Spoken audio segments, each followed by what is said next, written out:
Kabar keretakan rumah tangganya dengan Kalina Oktarani, rupanya dibenarkan oleh Vicky Prasetyo. Vicky Prasetyo mengaku sudah pisah rumah dengan Kalina Oktarani dan hanya berkomunikasi lewat pesan singkat saja. Ya sudah pisah.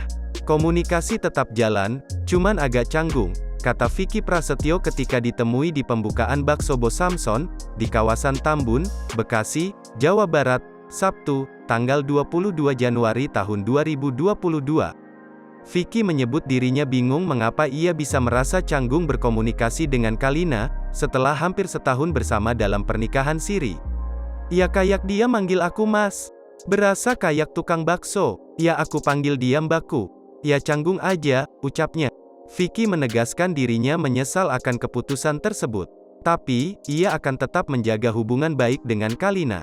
Kalau nyesal pasti ya, kalau belakangan munculnya penyesalan. Kalau di awal namanya pendaftaran, ungkapnya.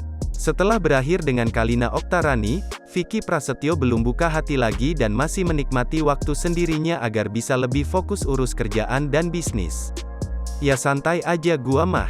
Enggak mau ngoyo ya, nyantai aja walaupun kesepian, ujar Vicky Prasetyo. Diberitakan sebelumnya, Vicky Prasetyo menikahi siri Kalina Oktarani di kawasan Jagorawi, Bogor, Jawa Barat, tanggal 13 Maret tahun 2021 lalu.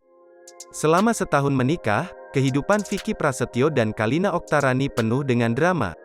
Mereka sempat gagal memiliki anak, karena Kalina keguguran.